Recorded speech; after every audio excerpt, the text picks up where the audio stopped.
they like didn't have normal bathrooms there. It was like porta potties. And so I like walked out of the porta potty and she was standing there and she looked at me and she was like, "You?" And I was like, "Yes." And she was like, "The Lord told me to tell you something." And I was like, "What?" And she was like, "You're anointed." The title of the episode, Meghann Schneider is anointed.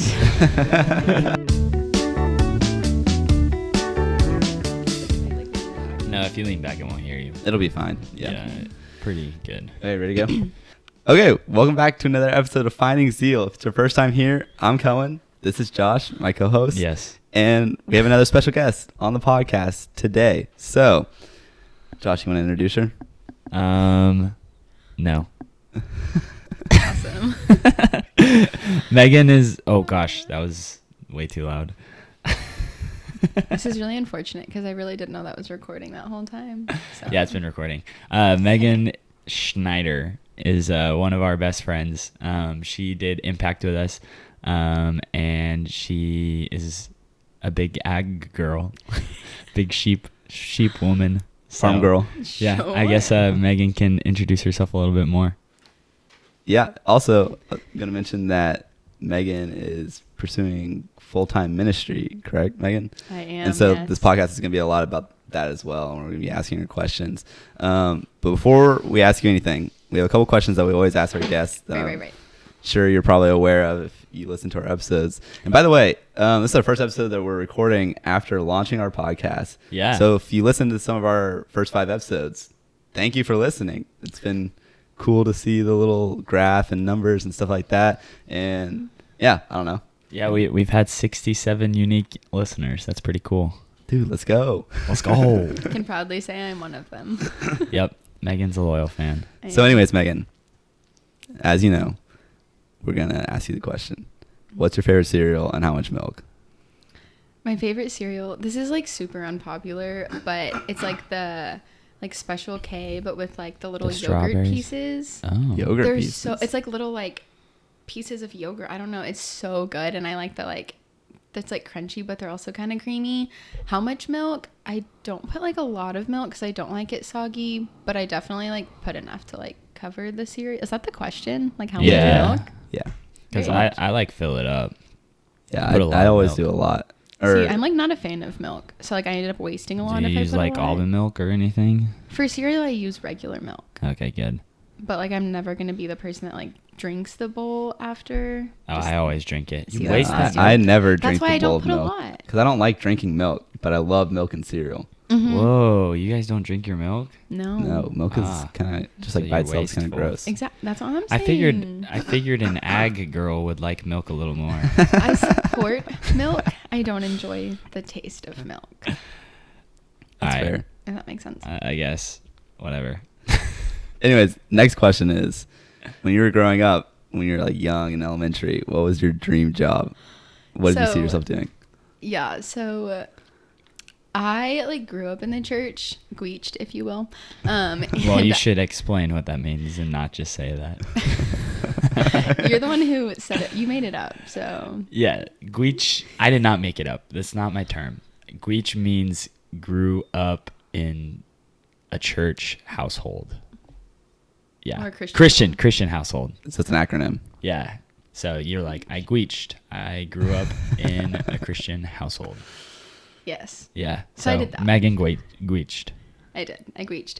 So growing up, like in the church, I like really wanted to be like a worship leader. I just like thought it would be so fun to like sing about Jesus like on stage for a job. The Lord had like very different plans because I cannot sing to save my life. Like actually, I very much enjoy worship, but like that is not a gift that the Lord has given me, unfortunately. And so that dream like died very quickly once I got to the age of like realizing that I could not sing. What age? Probably around like junior high school. Okay, cool. Was there like a particular experience that was like a pivoting moment? I think like Oh no, it was like freshman year of high school. Me and my friend, like, we used to like love to like sing music in the car. And at one point, like, we were singing in the car and like we would turn the music up really loud so we like couldn't hear ourselves. Yeah. And we were like, my mom was driving because we like can't drive at that point. And my mom, like, she like turned the music off while we were like trying to hit the high note, and we just like both heard ourselves, both of us. It was just like atrocious. It was so bad. And I was like, yeah, this is not happening. So your mom really fed into your insecurities, huh? That makes it sound so bad, but like I just like, it was something I needed to realize. Your mom is the reason. I guess, but it needed to happen. The Lord used that moment. I'll say that. She wanted you to be self-aware. Yeah. She was like, I hear it all the time, and she doesn't realize I need her to know. Honestly, probably. Okay, so when you're in high school, so now you don't want to be a worship leader anymore. What are your thoughts, like career-wise? What are you pursuing? So early high school, I wanted to be a missions pastor after that, because my like missions pastor, Omar, if this ever blows up and goes famous and you're listening to this, Omar's the best. Love you, Omar. I just like thought he was so cool and like wanted his job. And so I was like, oh, I could be a missions pastor, like just like traveling the world and telling people about Jesus. And then like later in high school, once I got more into like FFA, I was like, oh, like ag really interests me. And so like wanted to do something ag. And so that's why like coming into college, my major was animal science. Honestly, senior year of high school, when I was applying to colleges, my grandma was like, what do you want to do? What college do you want to go to? And like straight up, I Googled jobs with animals that pay lots of money. And so it said veterinarian, and then it said Texas A&M vet school because it's the only one in Texas. And I looked at her and I was like, no longer, huh? Yeah, Tech is like opening. Tech has one. Is it opened yet? I don't know. I know they're like building it a couple years ago, but so I was like, yeah, like I'll do that, I guess. And so like applied to A&M, came to A&M. Yeah, that was my goals for a while. I like saw a thing the other day actually from like freshman year that was like, before I graduate, I want to ... And I had written on it, get accepted into vet school. And I was like, the Lord was like really laughing at me in that moment, because that changed my mind very quickly. But so for those who aren't like that familiar with like ag major, what do ag majors do usually? Yeah, what were you involved with in high school? Like what'd you do that got you interested in ag? So that kind of started, I like needed a creative arts credit like every high school, like you need something to graduate, and I was like, oh, floral design like sounds super easy, super fun. And so sophomore year I signed up for floral design, and my floral design teacher is like the ag director or like advisor, and she was like, hey, you should sign up for FFA. And I like looked at her, I'm from like right on the outskirts of Houston, so like ag is like not a huge thing there. I was like, I am not a farmer. Like, why would I sign up for this? She's like, no, like, it's really fun. Like, you can raise rabbits. They're really cute. Like, told me all these fun things. You get a t-shirt. And I was like, okay, like, I'll do it. And just very much the like t-shirt sold you. The t-shirt did. Yeah, the t-shirt. Who doesn't it's want a comfort t-shirt? colors? Okay, I'll do it. That's what I'm saying. Who doesn't want a t-shirt? Can I get it extra large? Can it be really big on me? Okay, yeah, I'll get it. Honestly, yeah. So that's how I like got into it, and then just like fell in love with it and did everything I could for the next 3 years. And so, yeah. Nice. What do you do in FFA? So I raised rabbits for 1 year. Hated it. Would not recommend if anyone's debating. Because you only have them for 6 weeks. So like you don't really get invested in the project. You're like, oh, it's just like this thing. And also rabbits are like, all you do is feed them. Like you can't like really like do anything to like exercise them or anything like you can with the bigger animals. And Make so them jump. You literally can't, like you just like the only thing you can like practice is making them sit still so the judge can see them. And I just like, it was not fun for me. And like also they bit me all the time, and like they were just like Satan, honestly. They had like red eyes, and I just did not enjoy them. And so then I raised sheep for the next 2 years. Wait, so what made you decide to go back even though you didn't enjoy doing rabbits? Because I did like public speaking type stuff. I was on like they're called like leadership development events. For FFA? Yes. And so the one that I was on was like public relations. And so you would like go and compete about like how to do like PR type stuff for FFA. So we like created a presentation that was like explaining like what FFA is and like the benefits of it and like things like that. And then we competed against other schools who also did the same thing. So I did that, and then also just like really enjoyed the program in general, just like the culture of the program. And my ag teachers were the first teachers I ever had in high school that like truly like championed me and supported me and were like, hey, you can do anything you set your mind to. my same ag teacher that is like convinced me to sign up was like also the same one that was like, hey, you should do public speaking. Like, I see this gift in you. And I was like, no, like that's not something I can do. And she was like, no, like I see this talent in you. Push me to apply for officer, like push me to keep raising. And so I had like never had a teacher that like I felt like genuinely wanted me in their classroom and wanted what was best for me. And so I just fell in love with that culture and environment of FFA. So came back and then was like, I hated rabbits, I want to do something else. And so then they convinced me to do sheep. And they were like, do sheep. And I was like, okay. Like, sheep girl. yeah, I loved them. They're a lot of fun.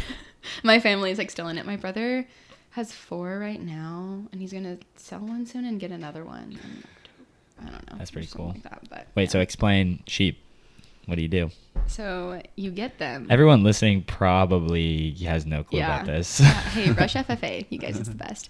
So for sheep specifically, you get them when they're like pretty young, and you basically like are thinking like bodybuilder. So you're like feeding them in a way that's like going to grow muscle and like grow them to be bigger. You exercise them in a way that's going to grow muscle. You like can feed them different like supplements with protein or fat or whatever if you're trying to grow muscle or add cover and things like that. And also just like take care of them like normal things like water and things like that. And so you raise them for however long you have them for, and then you take them to a show where you like walk them in a ring, set them up, and then a judge will just evaluate like which one looks the best based on like market quality, so like muscle and fat and things like that, because then they're going to be harvested and put into the food chain. And so yeah, they same thing for like goats and cattle and pigs. You basically just like feed them and exercise them and different ways to like make them look the best possible, and then you can get a lot of money for them or you can get no money if you don't do well. What's the cash look like? What's the dough? So it depends. So like if you win like grand champion of like all of like Houston livestock show, like the grand champion steer will go for like over $100,000. Oh my gosh. Which like portions of that are taken and like put into like scholarships at the Houston Rodeo and things like that. But like these buyers come and like want to support kids and want to support like the future generations, and so they're willing to put money towards that. It's not just about the animal. And then my like school district does like our own show, and a really cool way that like people can support the students is like even whether they buy your animal or not, they can give you what's called an add-on. So they can be like, hey, like I see your hard work and I want to support you, and like add on money to that. And so like my senior year, my like sheep only sold for like sold for like $1,000, but then I got like almost $2,000 in just like add-ons, and I got to like take all of that and like use that for college, which was you like got really $3,000. Mm-hmm. That's how much did you more. buy a sheep for? I think they're like $350 or $450 that year. Like a good bike. Yeah, like a good bike for sure. I could be riding a sheep around campus. Mutton busting. Honestly. Wait, so dude. how much did you have to pay to like feed it? Like, what was the total cost? Total cost for yeah. sheep? What was your net profit? Yeah. That's a great question. My brother actually just like did like a budget thing or whatever, and it's like around $1,000 for like feed, supplements, shavings to like put down for them to like not be on concrete and stuff like that. Ish. So that means that you only net profited like $2,000. Yeah. Which like I wasn't in it for the money. Like that's the thing is like you don't do it for the money, because the thing is too is like you could get a lot of money, but also you could not make any money at all, because some people will pay like thousands, like at the big shows will pay thousands of dollars just to purchase the animal and then put money into like feeding it out and exercising programs and things like that, and then show up and not make the sale and only get $150. And so it's a really cool industry that like it's not about the money and the profit, it's about the experiences and the things that I learned, because like I was taking care of that animal myself. I had to get up before school every single day and drive 20 minutes out to the barn to feed my animal and give it water. Your barn or the school district? The school district barn. And so that's why it was like far away. So I had to like get up before school every morning, drive out there and feed it, and then go to school all day, and then go to the barn after school and like feed again, and also like exercise and clean the pen and things like that. And so it taught me a lot of like other life skills, like so responsibility like and yeah, kind of. That sounds like honestly more. Miserable. That sounds horrible. If you don't enjoy it, yes. Like some people will do it for a year and hate it. Sheeps aren't even cute. Yes, they are. You have to fight. They're so cute. But I guess it's kind of like just doing any other extra. So do you have to put all that money down? My parents like definitely paid for a lot of it, and so Dang. Yeah, really thankful that my parents were like really supportive of that. And like Yeah. my family like also wasn't around all of that kind of stuff before I got into it. And so my parents like love it now. Like my parents love going to the barn. And so like as it continued with my younger sister and brother, like my whole family is like invested. It's not my brother doing it himself, but it's like a family affair every night. What time are we going to the barn? And they like go out there, and my dad will do the water while my mom does the feed, while my brother like does something else, and like kind of like work together, which is really cool. But Has your brother made more money, or has he done better or worse? definitely better than me, because I was kind of like the guinea pig again. Like my Yeah. family like wasn't super into it, and it's one of those things that like you're constantly learning. Just like if you ask like a bodybuilder, they're constantly figuring out better ways to like eat the right things to grow bigger and like different ingredients to include. And so like my first year I was literally just like giving it feed and like walking it once a day, and like was like, yeah, this will be good, and like didn't do well, and I was like, I want to do better. So I started asking advice for other people in the industry, and they're like, oh, like you need to use supplements, and you need to feed more hay, and you need to make sure you have clean water, and like started telling me all of these things. And so learned a lot more for that year. And then like it's just like the information has developed over the like past couple of years. And so like what my family knows now for my brother is like way more than we knew when I was doing it.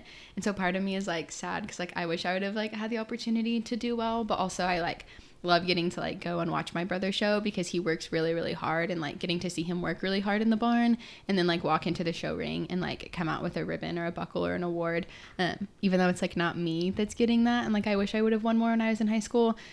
It's just like really sweet to get to see, like, because of like my start in it, my brother is now really passionate about it and like gets to win, and my brother hates losing. Second place is his least favorite thing. And so it's just like really cool to see that and like get to like be in his corner ringside. Very cool. Very cool. So how much money has he made? I don't know. Total, I don't know. Colin's all about the money. He has like, just he's so interested into to know. it. He has like 3 or 4 animals every year. And so, Dang. don't know. That's pretty sick. Okay, so FFA led to your desire to do veterinary, right? Mm-hmm.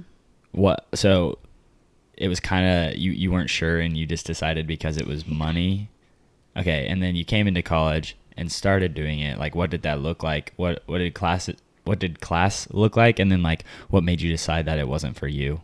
Yeah, so coming in like freshman year, being pre-vet was a lot of just like chemistry, biology, and basic classes. And so You were really, large animal, right? that's what I wanted to do. Yeah. It was like large animal. Because there's different, right? Large animal and small animal. And, Yeah. Which Okay. like undergrad, like your pre-vet stuff is still the same. You take all the same prereqs, but yeah. And so I was like animal science major, but like really heavy on like chemistry and bio and stuff. Enjoyed it, like did okay. Like I wasn't like majorly like failing any of my classes or anything. It wasn't like that, but it was like the summer after my freshman year, I was like I literally just like Googled that, like, is this really what I want to do? And like that is where the Lord was like, no, this is not what you want to do. And so changed my mind very quickly, like fall of sophomore year. But yeah. What made you change your mind? I mean, you just said that, you just thought about it, and we're I like, didn't know if there was more questions, if I should like, I don't and you guys won't tell me the questions, so. know. No, yeah, like what was was it like something with your church, or like what did you like, yeah, what changed your mind? Yeah, so I was actually talking about this yesterday with a friend, but I like remember like the very distinct moment I was going on a mission trip that summer, and so I was at like the training for this mission trip, and we did like a worship night, I guess. Like we had worship, and I was like sitting on the ground during worship. I was like literally right in front of the stage, like sitting down, and the Lord was like, you are more passionate about people than you are about animals. And I was like, no, you're right, like I am. And I was like, what do I do with that? And he was like, high school girls. And I was like, what do I do with that? And that was it. Like the Lord just was like, high school girls. And like that is a love and a passion that I have, that I've gotten to really grow and develop. But like very much just kind of left it at that point. And so when I came back from that, I was like serving in youth at my church here in College Station. And so like reached out to my youth pastor and was like, I want to do like anything and everything possible in this ministry. I like love high school girls, and didn't really know what that meant for me. And just thought back to my ag teacher that I talked about, that just like was like my mom at school and just like a big supporter and championed me. And it was like, oh, that would be really cool. Like that's being with high school girls and getting to be a light in this school, and be what she was for me, for other girls and guys. I guess FFA is co-ed, but I don't know.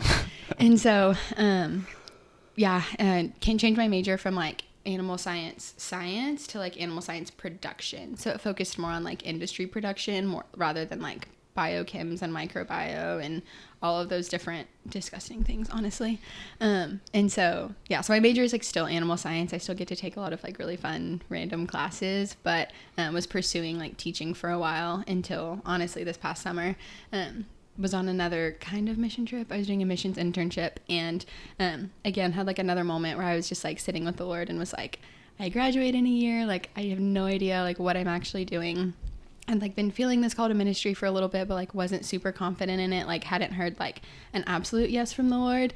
And I was like sitting, y'all, it was great. I was in Alaska and it was beautiful, and I was like sitting in a field like looking at like this just huge mountain, and in that moment the Lord just like met me there and was like, this is what I made you for. And I was like, okay. And there was like some kids there that I just like loved and really got to pour into. These kids like didn't and don't know Jesus, but like really got to like show them the love of Jesus for the month that I was there. And the Lord really used that to remind me that like that's what I'm passionate about, and that's what I want to do with my life is like the Lord has just like radically changed my life. And so wanting to share that with other people, and I see other people experience that. And high school is just like such a pivotal time in girls' lives and guys, but obviously I'm a girl, so I'm just like girls. But yeah, and so that was just like a really sweet moment with the Lord. But then I got really afraid, honestly, and I was like, maybe. And then every week after that, one of the adults on the team that we had literally said the exact sentence, was like, the Lord made you for this. And I was like, God, stop repeating yourself. Like, I hear you, but I'm a little afraid. And it was just like one of those things that I just like could not run from anymore. And so, it's been really cool to see the way that the Lord has been changing my mind kind of every year, but has like slowly been pulling me towards like what he has for me. So for a while, originally it was just like high school girls. Mm-hmm. And so you thought you wanted to be just a teacher that would pour into high school girls. And now you just want to do ministry for high school girls, right? Yes. So you said when you were growing up, you want to be worship, like pastor or like leader or whatever. Mm-hmm. And then you kind of fell off and went to FFA. And then now you're back in ministry. What did your faith look like in high school? And then what does your faith look like now? And like what changed, like how have you gotten to this point? Yeah, that's a great question. My faith in high school, was almost like I don't want to say non-existent, but, I like growing up in the church just had this idea of like what it looks like to be a Christian. And to me, it just looked like lists of like things that Christians do and things that Christians don't do. And that's kind of like all my faith was. It wasn't really a relationship. And so it made it really easy in high school when all of my friends were choosing worldly things for me to be like, what does God like really have to offer me? And I just really doubted the Lord's goodness and his love for me. And so very much just like was still going to church, but was not pursuing a relationship with the Lord at all whatsoever. What do you mean by worldly things? Like details? I mean, just what do you mean by worldly things? Like people don't know. People might not know. Yeah, like sin. Like I was walking in just like a lot of sin, like drinking and partying and lying to my parents and wanting to put all of my identity in like what boys thought of me, what people thought of me, how many things I could get invited to on the weekends is like where all of my worth was, honestly. And then was still showing up to church on Sundays and just like faced a lot of that. And so one time someone at church like literally looked at me and was like, why are you here? Like, I know what you were doing on Saturday night. Oh, wow. That's not something that someone should be saying in the church. Yeah, church is a place for sinners. And so felt a lot of hurt from that and hurt from the church in general. So even further just like took a step away from the Lord and was like, you don't love me, you don't care about me, and you have nothing to offer me, which is like all lies, but things that I really believed for a really long time. Just like really believe those things for a really long time. And so just like had a really sweet moment with the Lord where he just put the chapter of Luke 15 on my heart. And if you guys haven't read it, you should read it. It's the story of the prodigal son. And basically it's this son who like asks his dad for inheritance really early, and he takes that and he leaves and he goes and spends all of it doing worldly things, trying to fulfill his desires with all of the things of this world, and is left with nothing, literally has nothing left, and is so poor that he's like, man, like even my dad's servants like have food. He's like, I'm not worthy to go back to as my father's son, but like maybe I can go ask him to be his servant, and like at least I'll have food because he at least feeds them. And I was like, man, that's me. Like I took everything that the Lord had offered me, relationship and salvation and just like an abundant life that he had offered me here on earth, and I took that and I ran, and I was like, this isn't good enough for me, and I can fulfill my desires in so many other ways, and it's going to be so much better. And so ran and took that, and then was left empty, was left with nothing, and was left feeling like I wasn't worthy to come back to the Lord, feeling like he would never forgive me, feeling like he didn't love me. I remember like walking through a hard season and feeling like if I pray about this, like the Lord doesn't want to hear from me. So I'd like ask other people to pray for me, because I was like, the Lord will hear their prayers, but not mine, which again is just like such a lie. And so in that moment just kept reading, and as the son went back to his dad just to ask him if he could be his servant, the dad like ran and met him where he was. He didn't wait for him to get to his front door. He didn't wait for him to show up, but he met him in the field where he was and just threw a party and was like, man, you're home. And in that moment, the Lord was like, no, like this is like, I don't want you to try to work your way back to me. I don't need you to try to earn your way into being a certain level of Christianity or to do a certain amount of good works or anything to get back to being deserving of a relationship with him. He was like, I want to meet you where you are, and I'm going to be what brings you back from this like really low point. And so that was just like a really sweet moment, and I just like laid everything down at the feet of Jesus, and that was my first step in truly walking with Jesus. And that was kind of summer. Sorry. Oh, you're about to say, I said, when was this? Yeah, that was summer going into my senior year of high school. And so senior year was a lot of just figuring out what it means to know Jesus and walk with Jesus. And my faith like really became my own going into college, because at that point, like my parents weren't going to force me to go to church. It was, if I wanted to go, I had to get up and go myself. And so like really had to take ownership of my own faith coming into college. And, the Lord has just like radically just taken captivity of my heart, and one just like has really been so kind to surround me with people that push me towards the cross every single day, but also has just revealed so much of his character to me over the past couple of years in college, that I have just like learned so much about him. And honestly, I'm just like so in love with Jesus, and it's been really sweet to see. Like literally this past summer, I was interning at my church back home and met with my mentor from high school, and just like updating her on my life and telling her how things are going and talking about things. And she sat across the table from me and just like cried and was like, this girl sitting here who's this on fire for the Lord like is not what I would have expected 5 years ago. And like she's right. Like I literally would have laughed if you would have told me 5 years ago that I was going to be chasing Jesus as hard as I am now. So it's been really sweet to see Lord take me from like such brokenness to just redemption, and getting to like use me for kingdom, and getting to just invite me into a sweet relationship with him every single day. So that was kind of a really long answer to your question. But no, it's good. We Heck want yeah. a really long answer. That was awesome. Okay, I have a couple of questions that I've been thinking about. So since you've decided that you want to do full-time ministry, how is that like, how do your parents feel about that? How do your extended family feel about that? What are their thoughts on you saying you want to do that? Have you received any backlash or anything?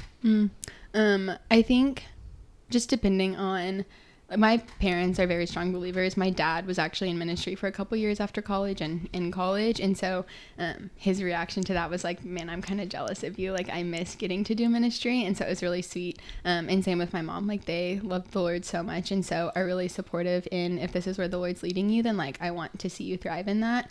I think where like I get the biggest pushback from like extended family or friends or people who just like don't understand as much is just in like, oh, like there's no money in ministry, and oh, like people who like aren't as like not believers at all, or like why would you give your life to something that doesn't exist, which just like breaks my heart, because the Lord does exist and he's so good. And I think that's like the biggest pushback that I get is people who like don't believe in the Lord are like, why would you give your entire life to something that isn't real or doesn't mean anything, which is just a really hard thing to try to face, because like it like one breaks my heart, but also two, like I don't know, like almost makes me like want to like fight on behalf of the Lord.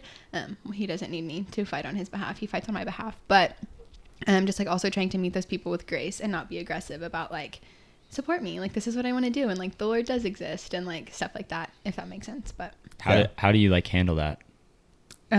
Yeah, that's a really good question. Honestly, it's just one of those like having to, I think the biggest thing is like having to not have the last word. And like, I don't need them to, support what I'm doing, of just having to be like, hey, this is like what I want to do, and like if you support that, awesome. If you don't, awesome. And like that's a really hard thing to do and takes a lot of humility, because like I look at these people and I want them to be in support of what I'm doing, or be like, man, that's really cool, instead of thinking like, I know they're walking away thinking, man, like that girl's stupid, like for believing in this thing that's not real and giving her life to this thing that's not real, and having to just surrender that of like wanting to have the last word and be right, and being like, hey, like this is how the Lord has changed my life, and here's how I've seen that, and just getting to share my testimony and share the gospel in that moment. And if the Lord uses that to plant seeds, awesome. But if not, I just have to be okay with not being right in that moment, which is really hard. But yeah, okay.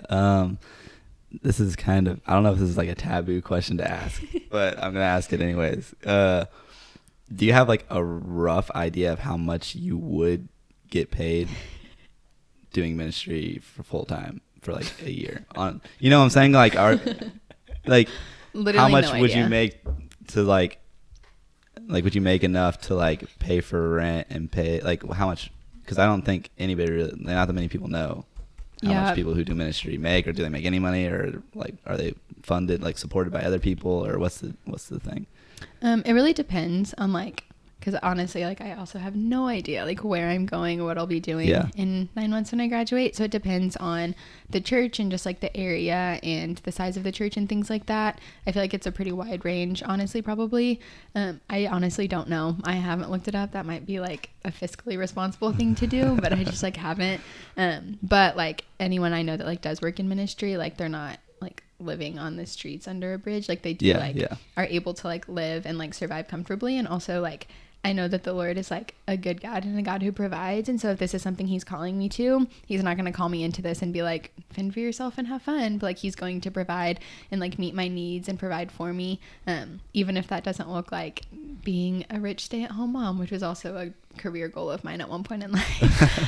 Who doesn't want to be a stay-at-home mom with, seriously, a soccer mom with a rich husband, like sounds great.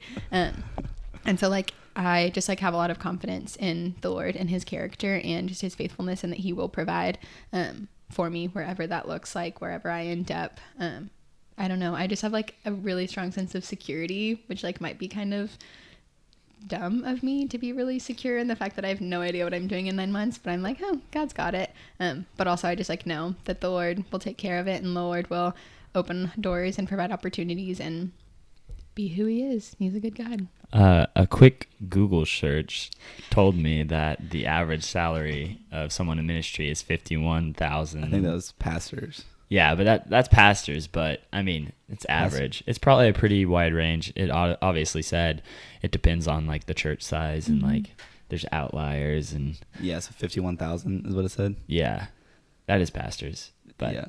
So I'm sure it's like a head little, pastors get paid the most. Yeah. Or besides like finance and like accounting people that for like bigger churches. Yeah. Because I know people like accountants for church have to like you have to pay accountants a decent amount, like 50 or 60. Yeah. Okay. I had another question. Earlier you said the words gospel and testimony, and for people listening who might not know what the heck either of those mean, just give like a quick like definition, you know? Yeah.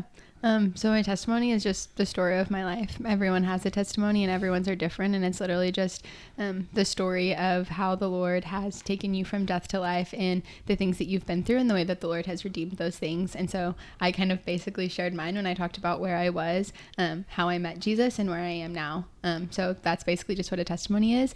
And the gospel is just the news of Jesus. And it's just the truth that the reality that Jesus gave up heaven to come to earth to take the punishment for our sins. And that is something that is the foundation of ministry, and everything that I want to do is because I have met Jesus through someone sharing the gospel with me, and that has completely changed my life. And there is so much freedom found in Jesus, and found through knowing Jesus and believing in the gospel. And so when I say the gospel as like something that I want to like share with people, it's because like I have just like had my life changed by this thing, and I want other people to experience that freedom, not because like I have any sort of like position or authority because I know Jesus, but because it is just this thing that I'm like, hey, this is really great and this can save your life and I want you to have that too. I have a friend who like uses the analogy of if you see someone standing in the street and a bus is about to hit them, you have the chance to either push them out of the way and save them from that bus or let the bus hit them. And the reality is we're all going to die one day, and that's the bus that's coming. Everyone's going to die. And I have something that can provide eternal life to you. And I don't have that. I cannot provide that, but information that can provide eternal life to you. And that is the gospel. And I just like literally desperately want the world to know Jesus. But. Heck yeah. Heck yeah. I'll frat snap to that. I wish I could frat snap well. You can barely hear it. Right in front of the microphone. That's what I'm trying to like. That's going to sound awful. You can cut it out. Anyways, okay, so Megann's is bad. Yeah, if somebody's listening to this and they've been considering full-time ministry, maybe they're in high school or maybe they just come to college or they're our age, would you suggest for them to still go to college and get a degree? Or like if somebody's like, I'm for sure I'm going into full-time ministry, why do I need to go to college, or should I even go to college? What would your response be to that? Honestly, it just depends. Like, this is going to sound really cliche, but like, just like pray and see where the Lord's leading you, because, the Lord definitely used the 4 years that I was in college to grow my faith into what it is. And also it's just a really cool experience of like moving away and learning how to be responsible and manage time and do school, and all of those things. But also, I think it just depends on like what that's going to look like, because most churches don't like really necessarily require you to have a college degree in order to work for them. But like, and again, seminary is like not required to be in ministry either, but a lot of people do go to seminary, and I don't really know a ton about a lot of seminary programs, but some of them do want you to have some sort of college degree, whether that's a 2-year associate's or literally my degree is in animal science. Like, I'm not using my degree when I graduate whatsoever. Seminary is pretty much college for pastors. Yes. Yeah. Yes. Sorry. If you don't know what seminary is. Did not explain that. No. And you typically need some kind of degree. You were just saying that, right? Mm-hmm. Yeah. You typically need some kind of degree. I don't think it actually matters what it is. It's in. Yeah, at all. And then you do seminary on top of that, and it's kind of like a master's or something like that. Masters of Divinity. Yeah. So it's not required to be in a church, but a lot of pastors have gone to seminary, and I think you learn a lot from going to seminary. But I guess a follow-up question from that would be like how would you encourage those people? Like what tangible things can they do? And then on top of that, like just like encouragement, you know? Yeah. Tangible things, I would say like get plugged in and start serving in a church now. Like I think that is where the Lord has really grown my desire and my passion, has been like in serving in youth at my church and serving in the college ministry and getting to see the way that the Lord is moving and just like wanting to continue to be a part of kingdom work. And the way that I have seen, I think the coolest thing is like the Lord use broken people, and like me and my brokenness and my sin, like I still am a sinner even though I have a relationship with Jesus. And so seeing him use broken people for kingdom things has been one of the most like pivotal things that I've realized of like, I have no qualifications on my own. No one ever does, but the Lord chooses to use broken people because he doesn't need us, and he could literally build a kingdom by himself. It would be so much better than anything we could create, but he chooses to invite us into that. So it's been really sweet. And so tangibly, just if you're not going to a church, go to a church, get plugged in, start serving, whatever area you might want to do ministry in, whether that's missions or youth, kids, college, literally like any ministry. Start serving and talk to your pastor, talk to people and be like, hey, I want to do this. I've had a lot of really cool conversations with my youth pastor of like, hey, I want to do youth ministry. And it's been really cool because he's like, okay, here are some tangible things that I'm going to teach you about that. Like things on the back end, like logistics and things like that you don't really think about. But also has just been someone who's really encouraged me and is like, if this is a dream and a goal you have, then I'm going to like champion you in that and push you in that and grow you in that. And so I think it's been really cool too. And so don't be afraid to tell people at your church, hey, this is something I'm feeling called to, and serve and do like internships or just be volunteer, whatever it is. Just be in the church and be serving. I know I've said that like 4 times, but that's the biggest thing, because that's what's going to grow you, and also what the Lord is probably going to use to like create those opportunities for you going into ministry whenever you're like graduated or ready to go into that.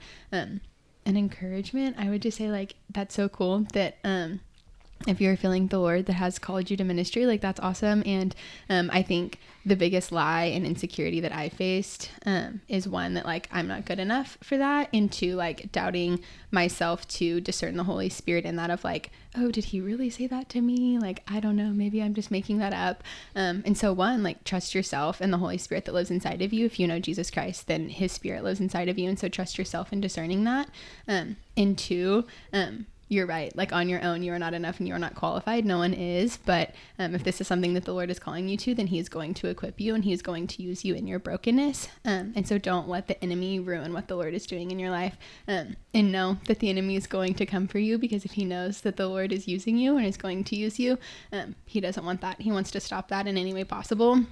And so spiritual warfare is going to be huge, and it's going to be hard, but it's also a battle that the Lord never asks you to face on your own, and he never asks you to go in and fight that by yourself. Like, good luck. But it's something that he's like, hey, I'm right here with you.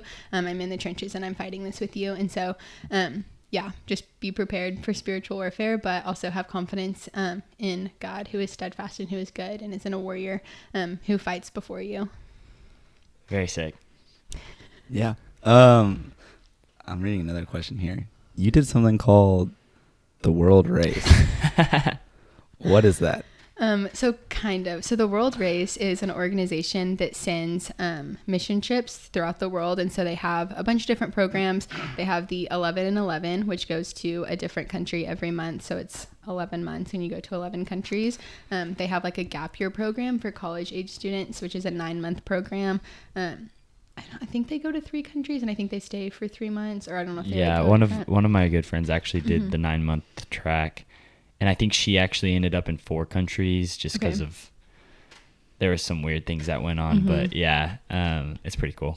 Yeah, you can talk more about it because you did it. So, and then they also offer what's called like semesters programs, which is like a 1 month, a 3 month, or a 6 month mission trip. So they're a little bit shorter.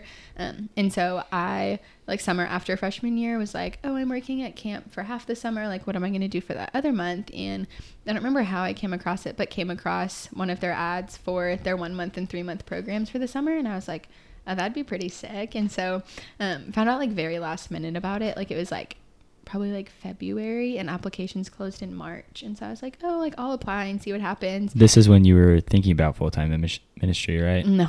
This is like not a thought on my mind at all. This is freshman year. So I'm still like, I'm going to go to vet school. I just like want to do something fun for the summer. And so applied, and they called me and interviewed me, and I told my parents about it, and they were like, so you're going to be gone all summer instead of half the summer? And we're like, don't do that. And I was like, listen, like if the Lord wants me there, the Lord's going to do it. And they called me and were like, hey, like we want you on this team. And I was like, awesome, like that'd be pretty sick. And then I had to fundraise to be able to go, and I found out in probably end of March, and we left in May. And so I had like a month and a half, and very quickly realized that a lot of the other girls had like applied in like November, December, and had been fundraising for months. And I was like, shoot, this is very last minute. But then I was like, the Lord is doing this and the Lord's going to provide. And the Lord did, which was really cool. And I also remember like the day before leaving for that trip, I remember being so afraid. And I was like, I went to Ecuador. So I was like, I'm going to another country for another month that I've never been to, with a bunch of people that I don't know, with an organization I don't know, like no comfort zone whatsoever. Got really afraid, and just like the enemy started convincing me that I was not supposed to be there, that it would be a lot fun or more fun for me to stay at home. But ended up getting on the plane, and we went to Atlanta for a couple days for training, which is where had that moment with the Lord where he was like, hey, youth ministry, high school girls. And I was like, I don't know what that means. But it was also really cool because I like learned so much on that trip, and that being at the forefront of it in the beginning was like, the Lord just told me this really big, scary thing, and I don't know what I'm going to do with that. And this woman who was there, she had like just spoken and given a message. And I remember they didn't have normal bathrooms there. It was like porta potties. And so I like walked out of the porta potty, and she was standing there, and she looked at me and she was like, you. And I was like, yes. And she was like, the Lord told me to tell you something. And I was like, what? And she was like, you're anointed. And I was like, what does that mean? Like, that sounds like a really holy word, and I'm not that. And she was like, it just means like when Jesus was anointed as the savior, that means like that was his purpose, was to be our savior. And she was like, whatever the Lord is telling you, like that's what he made you for, and like have confidence in it and just like go for it. And that was like right after this moment. So I was like, what? And I was sitting there like brushing my teeth and I was like, what's going on? And so like looking at that moment and the way that that's played out over the past couple of years has been like really, really sweet. Of just like the way that the Lord has continued to like remind me and speak the exact same sentence to me over and over of like, okay, like I can't run from this anymore. But sick. Dang, that's crazy. Title of the episode: Meghann Schneider is anointed. Clickbait. Oh my gosh. Everyone's gonna be like, "What the heck is anointing?" Yeah, I didn't know what that meant either. Okay, so you did the world race, pretty sick. Ecuador, cool, awesome. But before that, you did camp. What does camp look like? Yeah, so I went to Ecuador in June and then was at camp in July. And so it was a camp that I had grown up going to, T-Bar-M, for anyone who's familiar with that. But Tabarm. Tabarm. Yep. I was a camper for like 10 or 11 years, loved it. And so as soon as I came to college, I was like, I'm going to work at camp. Like, that's all I want to do.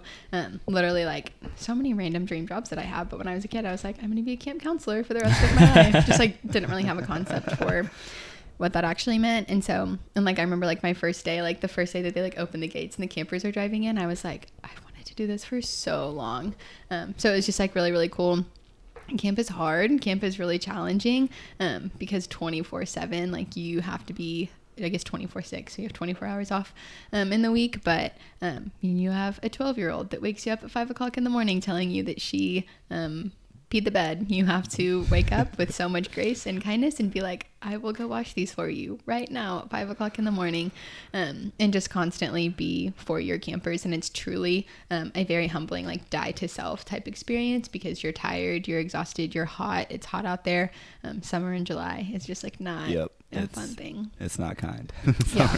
And so, but it was also really cool because I learned a lot and grew a lot. Made some really cool friends that are, shout out to my girl Charlotte. She was my that first year at camp, and now she's like one of my closest friends because we both went to A&M, and that friendship got to continue back to College Station. But yeah. What's the purpose of T-Bar-M?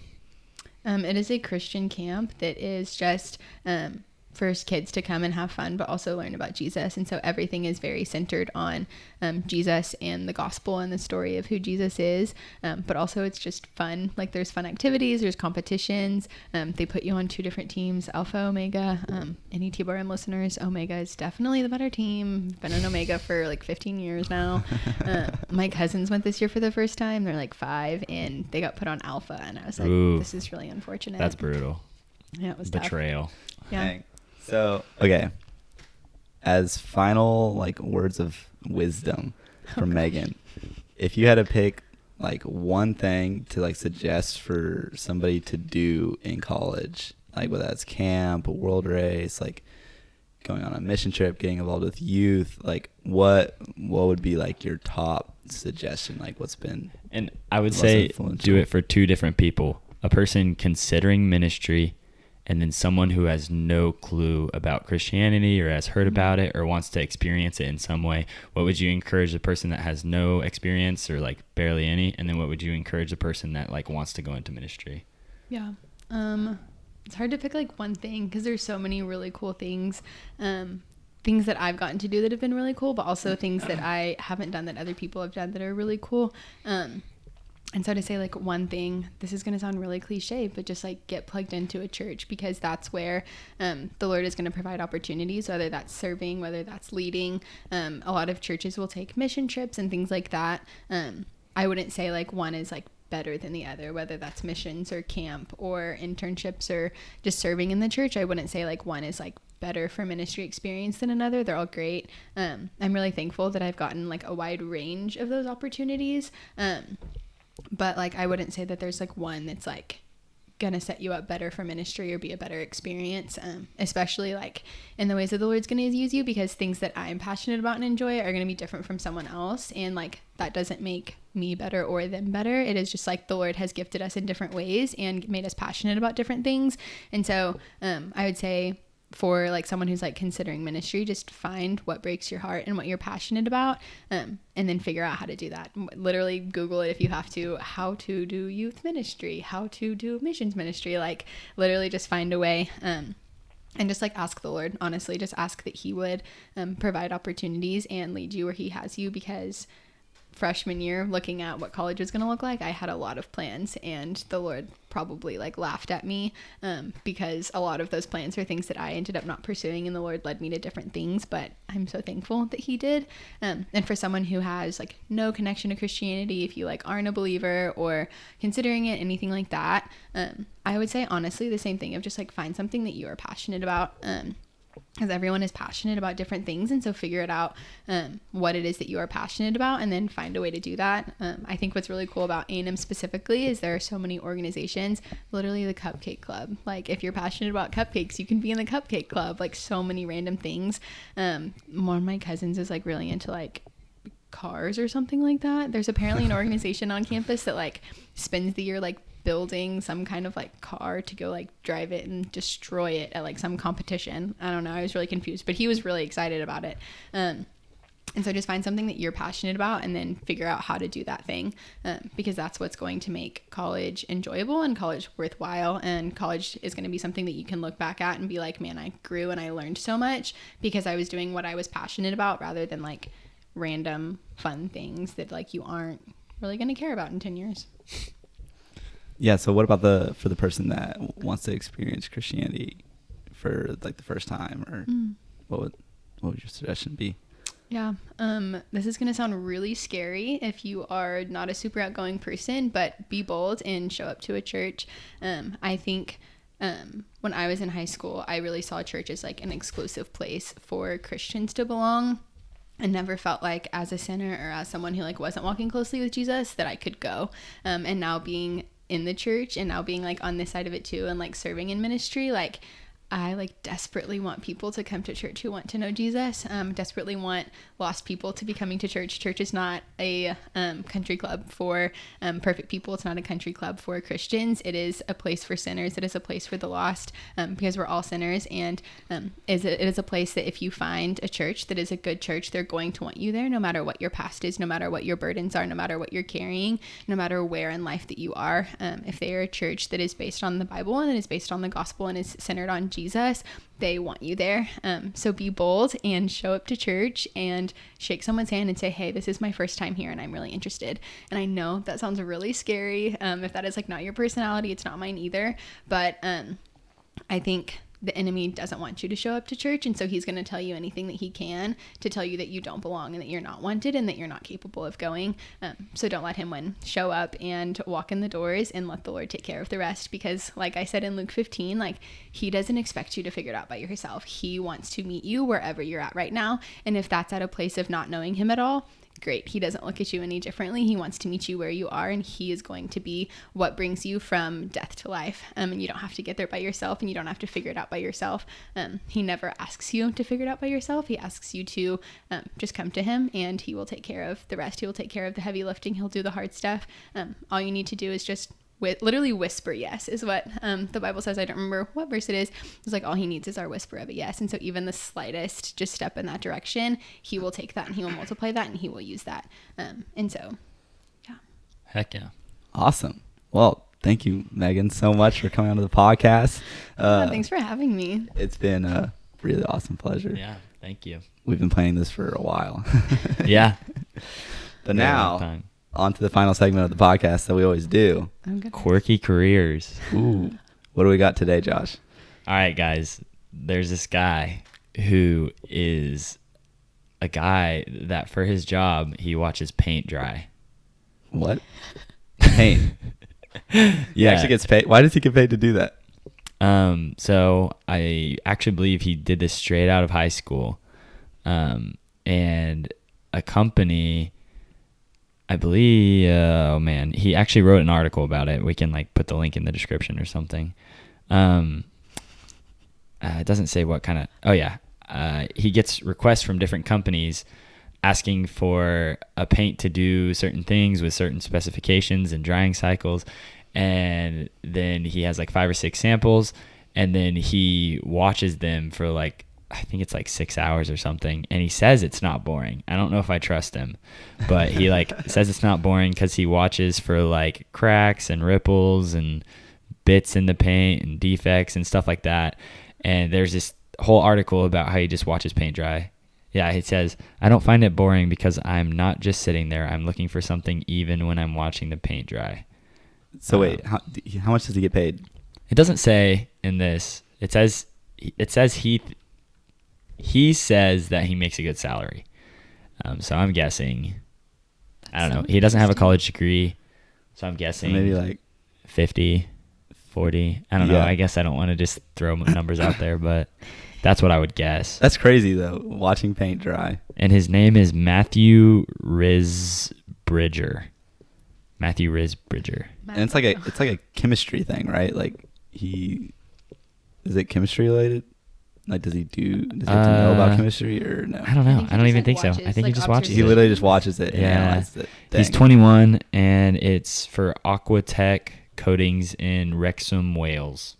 So, pretty crazy. Well, Matthew, if you're listening, I gotta know.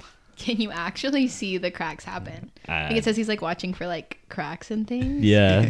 Like how do you Sees it the moment it's happening. He's like, For real. their crack just formed right there. That's what I'm saying. Like I feel like How's it's he one of those things document that you it? don't like watching grass grow. Like you don't actually see it until you Yeah. look at like before and after, and you're like, oh, there's Yeah. a lot of change. Interesting. He must have some kind of like system.